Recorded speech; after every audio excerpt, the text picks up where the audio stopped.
Best Plutarch quotes, an ancient truth that teaches life. As bees extract honey from thyme, the strongest and driest of herbs, so sensible men often get advantage and profit from the most awkward circumstances. Vultures are the most righteous of birds. They do not attack even the smallest living creature. Do not speak of your happiness to one less fortunate than yourself. To be ignorant of the lives of the most celebrated men of antiquity is to continue in a state of childhood all our days. It is indeed a desirable thing to be well descended, but the glory belongs to our ancestors. To find fault is easy, to do better may be difficult. It is part of a good man to do great and noble deeds, though he risks everything. The whole life is but a point of time. Let us enjoy it, therefore, while it lasts, and not spend it to no purpose. In words are seen the state of mind and character and disposition of the speaker. The wildest colts make the best horses. All men whilst they are awake are in one common world, but each of them, when he is asleep, is in a world of his own. The mind is not a vessel to be filled, but a fire to be kindled. The real destroyer of the liberties of the people is he who spreads among them bounties, donations, and benefits. What we achieve inwardly will change outer reality. An imbalance between rich and poor is the oldest and most fatal ailment of all republics. Fate leads him who follows it, and drags him who resists. For the mind does not require filling like a bottle, but rather, like wood, it only requires kindling to create in it an impulse to think independently and an ardent desire for the truth. The whole of life is but a moment of time. It is our duty, therefore, to use it, not to misuse it. While in the case of his iron money, as I have explained, Lycurgus arranged for heavy weight to be matched by low value, he did the opposite for the currency of speech.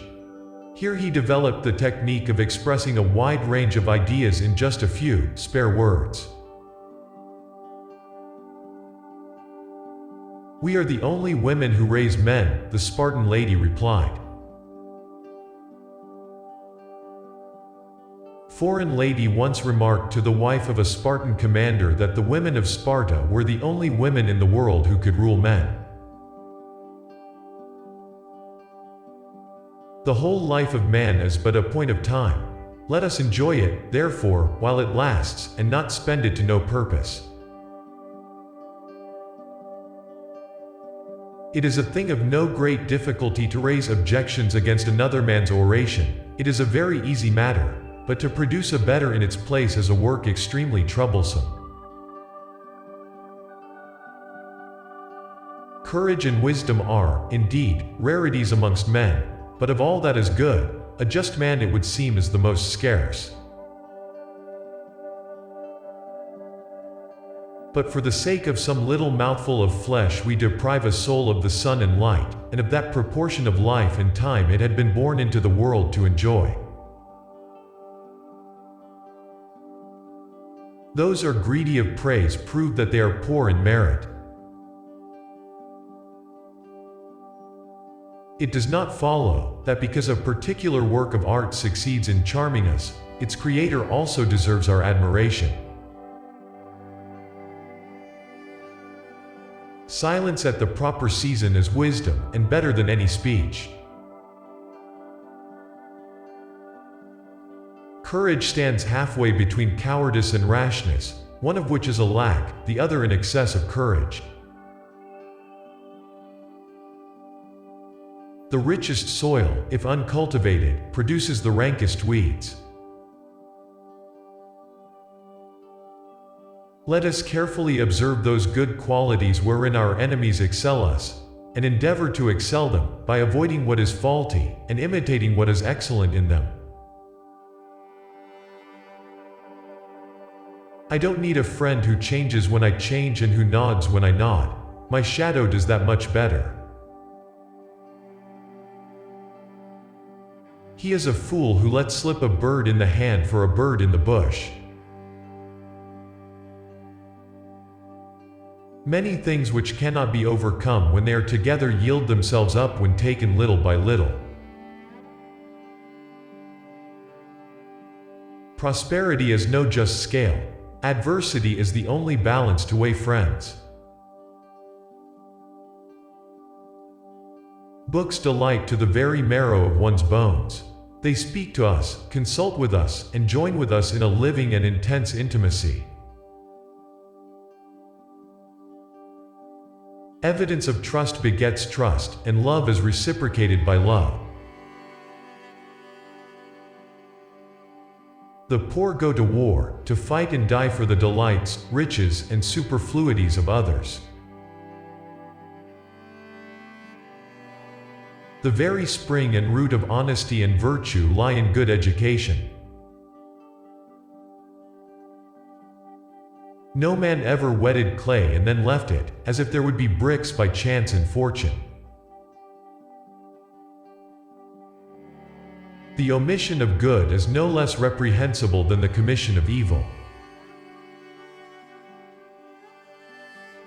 Courage consists not in hazarding without fear, but being resolutely minded in a just cause. Know how to listen, and you will profit even from those who talk badly.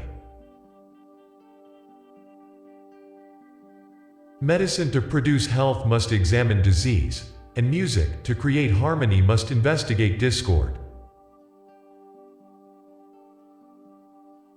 A few vices are sufficient to darken many virtues.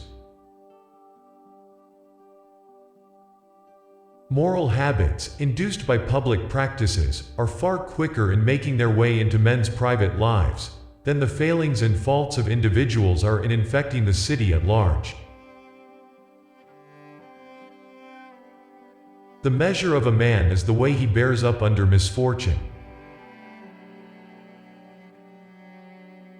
Nor is it always in the most distinguished achievements that men's virtues or vices may be best discovered, but very often an action of small note, a short saying, or a jest, shall distinguish a person's real character more than the greatest sieges. Someone praising a man for his foolhardy bravery, Cato, the elder, said, "There is a wide difference between true courage and a mere contempt of life." No beast is more savage than man when possessed with power answerable to his rage. If you liked the quotes, let us know in the comments which one is the most relevant these days. Your opinion is very important to us. And if you know someone to whom this video will be useful, then share it with the person to help. And, of course, if you like the video, then don't forget to like and subscribe to the channel, and hit the notification bell for more videos.